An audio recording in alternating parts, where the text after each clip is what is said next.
Path Media.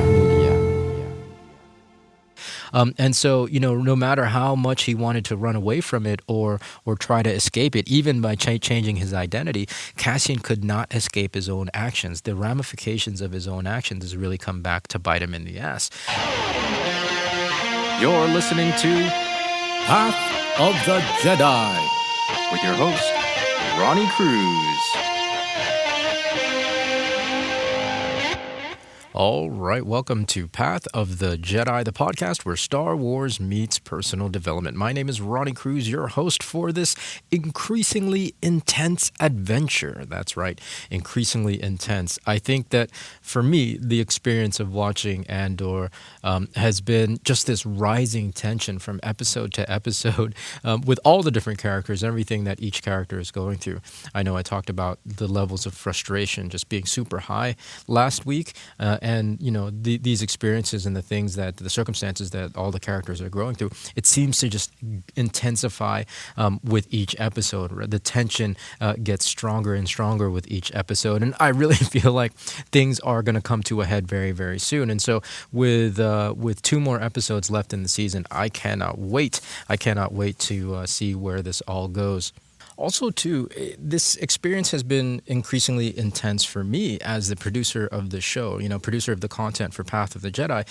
Week to week, as Andor has increasingly become more intense and the tension has grown episode to episode, with all the things that's going on with each of the characters, as we get to know each of the characters deeper, as we get pulled into each of their stories further and further into that tension, there becomes so much more to talk about every episode, right? Like, we've learned so much about each of the characters up to this point. We're going to be talking about episode 8, and so it's giving us so much more source material to draw from to speak about here on the show. And so this experience for me has become increasingly intense because now I have to narrow it all down to a specific topic.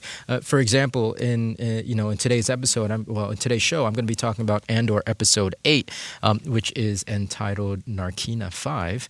Right, Narkina 5, and we'll get into what that is in just a little bit. But there's so many things that I wanted to talk about in about that particular episode.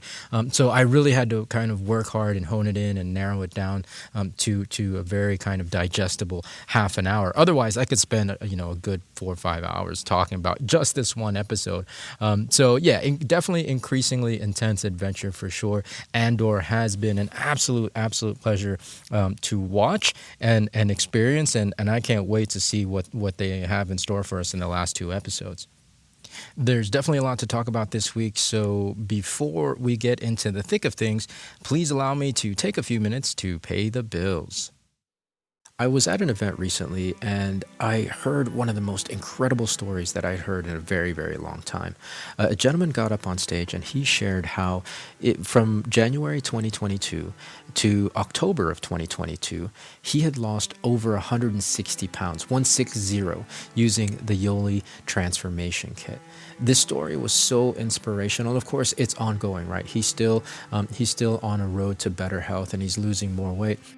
I wanted to share this story with you because for me, the way I see it, so many things had to line up for this kind of transformation to happen. Number one, somebody had to care enough about him, about his health, about his family, to reach out to him, to offer him this solution. Number two, he had to be ready to hear that message, right? He actually went on to in his story to share that it took almost 6 months of that individual reaching out to him for him to finally say yes. So he had to be ready. He had to be a place in his heart and in his mind to accept that message and to accept the solution. And number three, of course, the system has to work, right? The system has to be effective and the products have to be good. So all these things had to align, and this transformation is a result of that, and it's gone on to inspire so many people to take control of their health, whether or not they have weight to lose, whether or not you have weight to lose. I think I find this story incredibly inspirational of what's possible. So I'm reaching out to you. I'm sharing this message because, number one, I care about you. And number two, in case you are in a place in your life that you want to make some changes in your health, you don't have to necessarily have to lose, 100 pounds. If you got to shed 5 to 10 pounds, or if you're already healthy, like me, I've been on the transformation kit actually for 10 years and I've been incredibly healthy. I feel like I'm getting younger and younger with each year. So wherever you are in your health, if there's some things that you want to change, if there's some adjustments that you want to make, I want to let you know that the Yoli Transformation Kit is a great all-natural solution where you can gain your health back. Right? So if you want to know more, I encourage you to go to pathofthejedi.com/resources and click on transformation to learn more about the Yoli Transformation Kit. Like I said, I've been on these products for more than 10 years, and over those 10 years, I've heard countless stories from individuals whose lives have been absolutely transformed by this amazing system, the Yoli Transformation Kit. Again, if you want to learn more, if you're ready to make a change in your health, go to pathofthejedi.com/resources and click on transformation. Okay, Andor episode 8, Narkina 5. I think in order to have a productive conversation about this episode, we have to backtrack just a little bit to Andor episode 7, announcement. And well, if you guys remember last week, I did mention that I had no idea why that particular episode was titled announcement, and that it was probably something really super obvious in front of my face. And in fact, it was. I went back and rewatched the episode, and that particular, the title comes from a direct quote from one of the characters, Deidre Miro. Deidre, when asked her opinion about all this recent rebel activity and all these thefts and obviously culminating in this heist, she was asked, well, what do you think? And she said, and I quote, "It's an announcement," right? It's an announcement. Speaking to the intentions of these rebels, right? It's an announcement of their intention to stand up to the empire, right? Now, this entire show, like it's happened in chapters so far, right? And we're moving into another chapter of the show in terms of the story and the plot. Again, the heist being that turning point. We're moving into this chapter where the Empire now, as a result of that heist, is putting the squeeze on the citizenship, right? On the citizenry of the Empire, right? Like if you're a member state, if you're a member planet of the Empire now is enacting their authority, and they're using this heist as the reason why, right? Like, okay, we're going to protect you. We want to keep you safe as citizens of the Empire. So we're going to enact this public order resentencing directive, and basically it's just to increase their own authority and to flex their power, right? Like whether or not you're guilty, whether or not you're innocent, whether or not you even had anything to do with any of the recent rebellion and rebel activity, the Empire's intention with this particular order was to put the squeeze on the citizens, right? And of course everybody has a different perspective on it, which goes back to the first episode of Andor that we talked about. It was, number 48, Path of the Jedi, number 48. We talked about Andor episode 1, in that everything is really more of a gray area. There's nothing that's cut and dried, black and white. There are as many different opinions as there are individuals that are involved or that get affected by this public order resentencing directive. If we look at Mon Mothma and her world of the rich elite of the galaxy, you would think that because of their rich and elite, and that that they kind of live on the outside of the rougher parts of the galaxy, outside of those circumstances anyways, that they're largely going to be unaffected by the public order resentencing directive, right? By this directive of the Empire, but from another dinner party that Mon Mothma is having with some fellow senators and some other fellow elite citizens from the galaxy, we see that not everybody feels necessarily that way. Sure, there are those entitled elite that feel like the Empire's decision with this order is just and is fair and it's the right thing to do because, yes, they are protecting our best interests. But there are others like Mon Mothma and some of her fellow senators senators that feel like it's an overreach, right? Like that they're overextending their authority, and therefore where does it end, right? So just that example is again that it shows that it's not just a gray area, right? Like that there's lots of different sides to the story, and that we can't narrow a specific category of people into thinking that they all believe the same thing or they all think one thing. Another example is looking at the rebellion side, right? Obviously, Mon Mothma and Luthen have differences in opinion on this thing, and then we see Luthen go out and actually go out to see Saw Gerrera, and we all know Saw Gerrera from past Star Wars.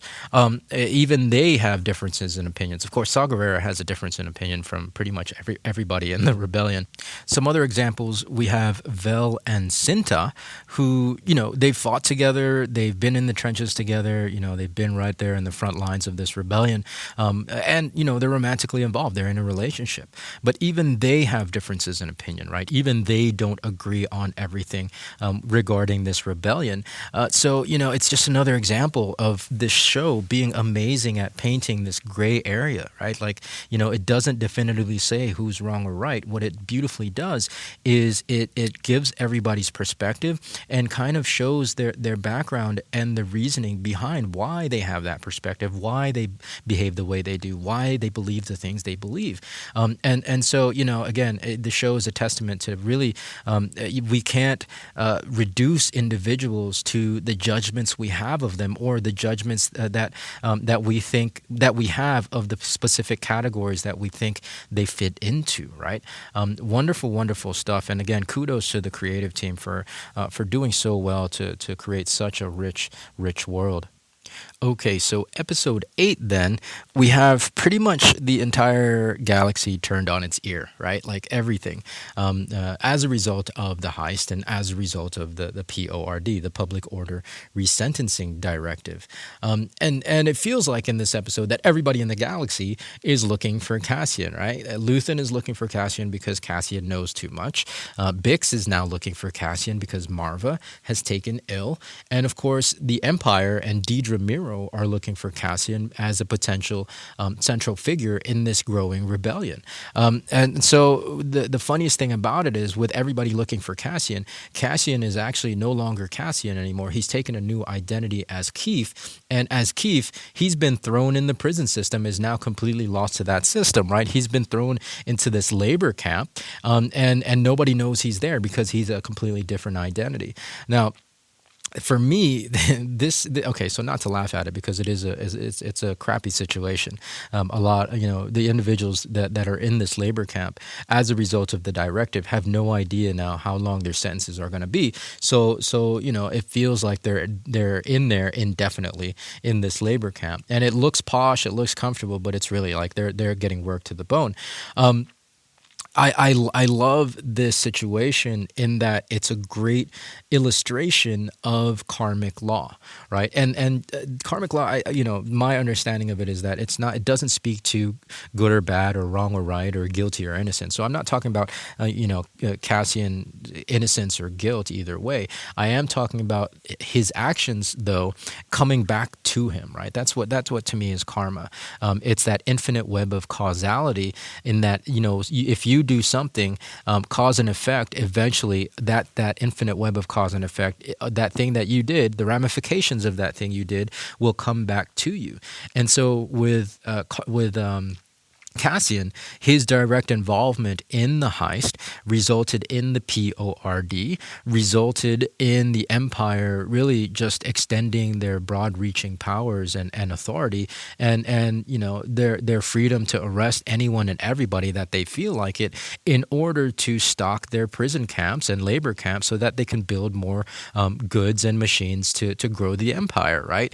And so Cassian falls into this prison camp and this prison system, not even as himself, but somebody who's completely innocent and uninvolved in any of those situations, right? As the identity of Keith. And so, no matter how much he wanted to run away from it or try to escape it, even by changing his identity, Cassian could not escape his own actions. The ramifications of his own actions has really come back to bite him in the ass.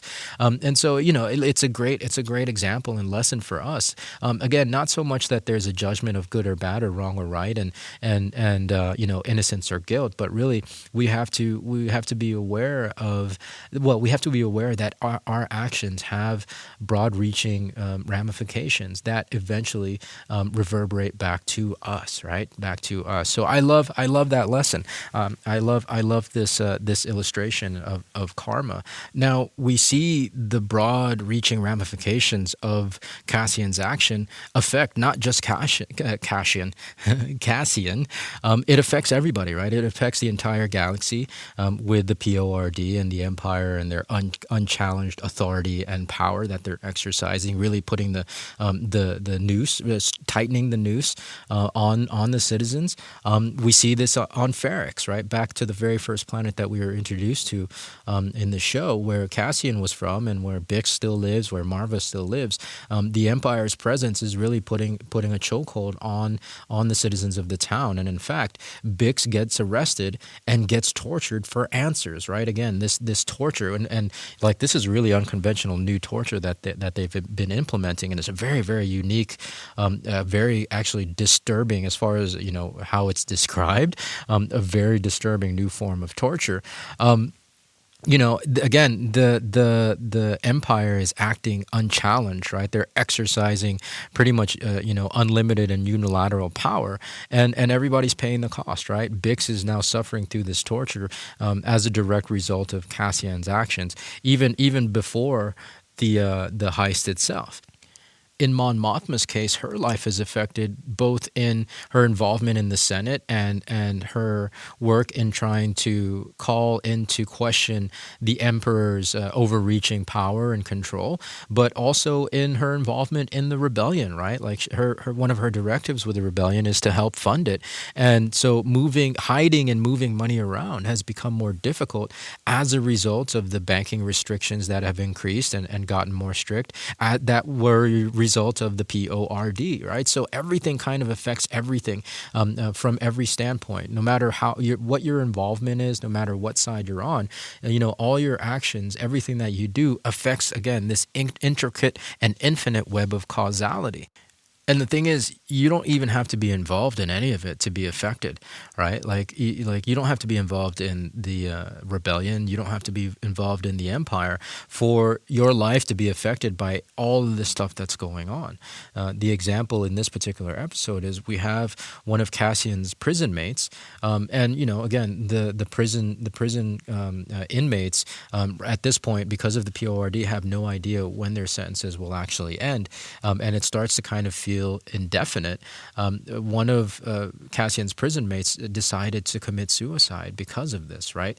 All of the stuff that is going on in the galaxy can really just make somebody feel hopeless, right? And it can make somebody, whether they're guilty or not. Remember, there are a lot of people in that prison that probably had nothing to do with anything, that were probably not even guilty of committing any crimes, but now they're in this prison system, probably indefinitely. What else are you going to do, right? What else are you going to do? You lose hope. You despair, and then so this individual took their life, right? Like it really becomes a challenging time for everybody because of the actions of a few, and because karmic law reverberates out, right? The causality, the cause and effect. Now, for me, the other theme that really stands out in this particular episode is resilience, right? With all this pressure being put on the citizens of the galaxy, are the citizens going to be able to snap back, right? And if we use the rubber band as an analogy, we see this growing tension episode to episode of the show. Will the rubber band be able to snap back, right? And be resilient, or will it snap like Cassian's prison mate, right? Will it snap and break under all that pressure and tension? Now, Cassian's resilience, I think the fact that he doesn't dwell on things is really a mark of his resilience, right? The fact that he's always moving forward, that he's always, kind of figuring it out as he goes. Well, he's had to solve a lot of problems because he's pretty much continually backed into a corner, right? That resilience largely, I think, comes from everything that he's been through in his life, right? He, as far as we can tell, as far as we've seen, his entire life has been a struggle for survival. survival. And so, that's created this resilience in him where he's constantly moving forward. Whether he's in a tight situation or not, he figures it out. He solves the problem and he continues moving forward. I mean, we see with just the situation with Marva, right? Like in the last episode, he went to go get Marva and so that they can go live out their lives in peace, in anonymity and obscurity. Marva doesn't go with him. He doesn't really think that long and hard about it. He moves on and he finds himself a nice beach and finds himself a new girl and is living his life as an individual named Keith, right? Right? And even once he gets sentenced to prison, once he gets processed in this prison camp, this labor camp, we see in his face, he's watching everything. He's observing everything. And so like we know that he's already starting in this day one, he's already starting to come up with plans on how to get out of it. So he's not dwelling on the problem. He's not even dwelling on how he got to that situation or any potential mistakes or things that he could have done differently in the past, because obviously that doesn't solve the issue, right? That doesn't help him at all. Sure, he might be able to learn some of the some lessons from stuff that he's done in the past, but dwelling on the past itself is unproductive for Cassian. He just moves forward. He looks at the situation. He comes up with solutions and he acts, right? Again, a very, very resilient individual. I was reading, I was flipping, not even flipping. So it's modern age. It's not a magazine.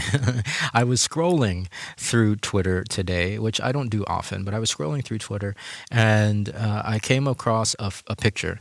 It was a meme or, one of these things that's designed to create engagement with your followers.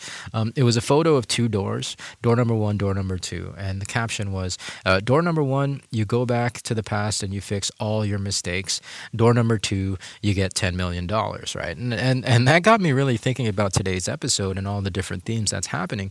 And exactly with the, this conversation about resilience and karma with Cassian, as fun as an exercise it is to think about all your past mistakes or what you actually think are mistakes, right? And going back and changing those things and how that could potentially change your life. It's really kind of useless unless you're doing that to learn lessons, but just living there and wishing and hoping that was even possible and entertaining this kind of this imaginary thing.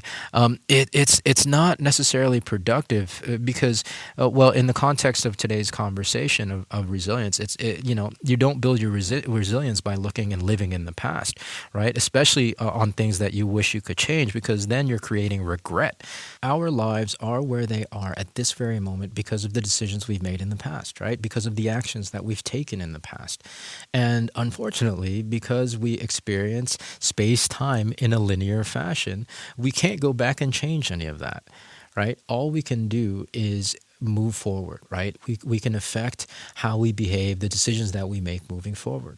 And if we do so with the understanding that our actions reverberate on this infinite and intricate web of causality, cause and effect, knowing that those actions will not only come back to us, but impact and affect the lives of everybody that's part of that web, we can hopefully then really act and behave in ways that will create a better karmic experience for all of us in the future.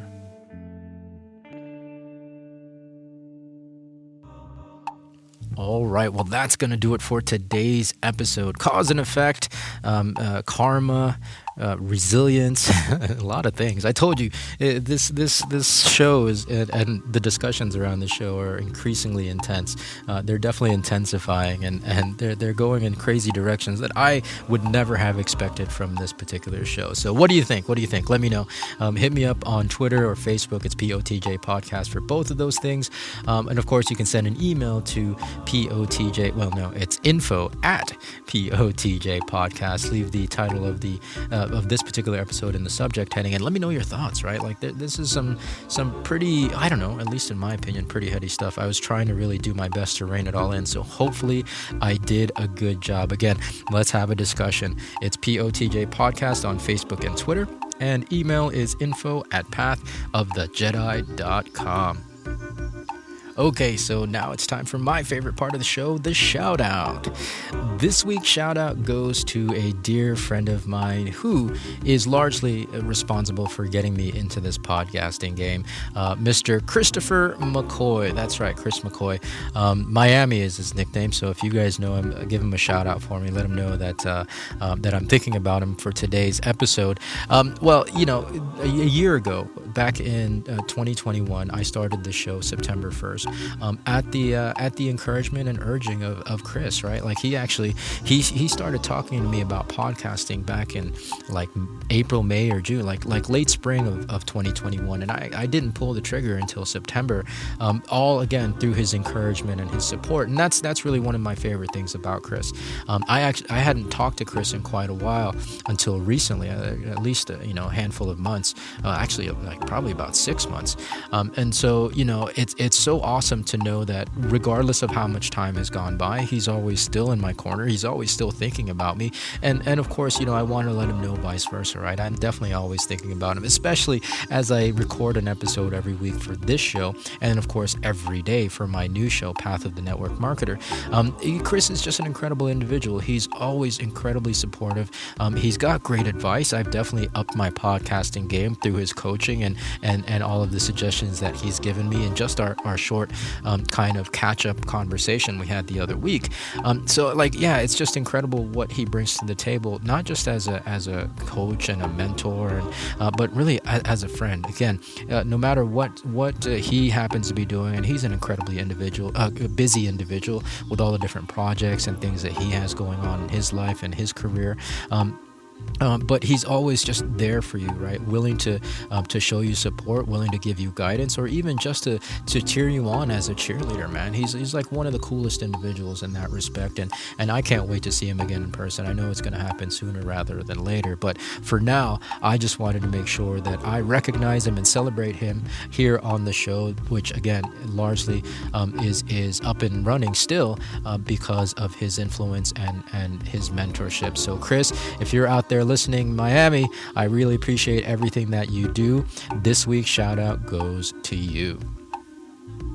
Okay, so if there's anybody that you want to give a shout out to here on the show, please, I encourage it. I know I say this every week, and I'm sure that there's somebody out there that you appreciate and that you want to show gratitude to and for. So yeah, send us a shout out, man. I would love to read it here on the show. Read it on your behalf, or you can even send me an MP3, and I can add it to the show as well, even more personalized, right? So you can send those shout outs to info@pathofthejedi.com with shout out in the subject heading. Leave your message in the body of the message. Again, I'll read it out, or you can send that MP3 and I'll attach it to the show and play it for next week's episode. Again, this is one of those things that I'm always going to do. I started doing shout outs very early on, I think in like episode 2 or 3 of our show, because I want to bring more light to the world, and I think you want to do the same, because I know there's somebody out there that wants to hear how much you love them, how much you appreciate them, and how much you want to celebrate them. So let's celebrate them together here on the show. Again, send your shout out to info@pathofthejedi.com with shout out in the subject heading. Okay, well, that's going to do it for today, guys. Thank you for tuning in. We will definitely catch you next week. We're going to talk about Andor, episode 9. It's getting exciting. I am finally caught up, so I'm caught up to episode 10. Lots to talk about in both of these episodes, so you're not going to want to miss next week. So until then, be well, be safe, and may the Force be with you. This podcast is not endorsed by the Walt Disney Company nor Lucasfilm Limited, and is intended for entertainment, educational, and informational purposes only. The official Star Wars website can be found at www.starwars.com. Star Wars, all names and sounds and any other Star Wars related items are registered trademarks and or copyrights of Disney and their respective trademark and copyright holders. All original content of this podcast is intellectual property of Path of the Jedi unless otherwise indicated.